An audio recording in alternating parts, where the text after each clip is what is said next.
A trial date is set for a nearly $12 million federal lawsuit against the city of Klamath Falls. The owners of a Mexican restaurant and lounge in the downtown area say their business suffered because they were targeted and discriminated against because of their ethnic background. I looked into the lawsuit ahead of the upcoming trial.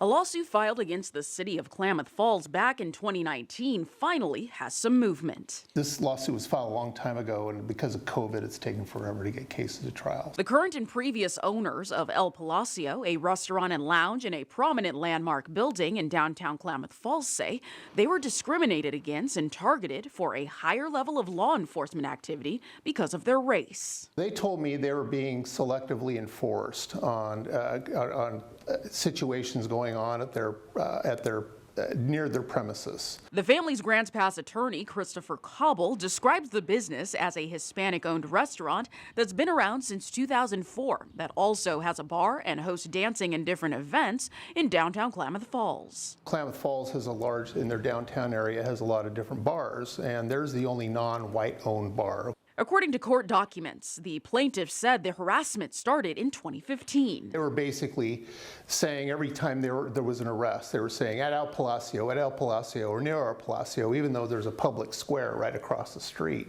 Many of the claims came under former Klamath Falls police chief and now current county commissioner David Hensley. Really, it's the entire city, the city council, the city chief of police, and pretty much anybody that's involved in enforcing the laws in Klamath Falls directly. Court documents say Hensley issued the first notice of public nuisance to the restaurant in August 2015. After that, the Cisnero family met multiple times with then Chief Hensley about what they can do to fix the issue.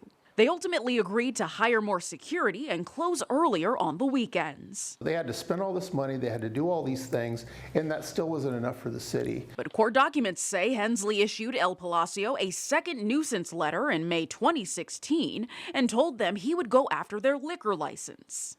The clients attempted to work with the city to try to work out their LLC, the OLCC licensing issues, but the city simply was not cooperative.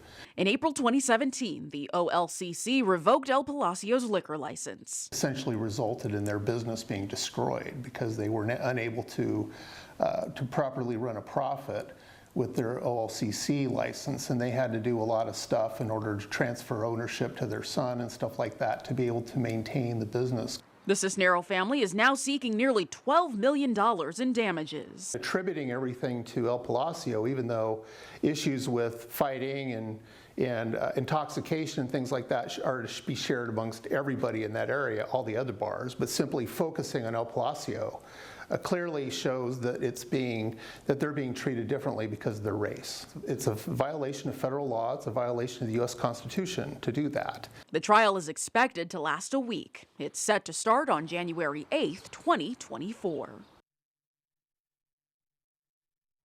Now, we did reach out to the city of Klamath Falls for comment on this lawsuit. The city's public information officer sent us this statement. The city does not generally comment on pending litigation.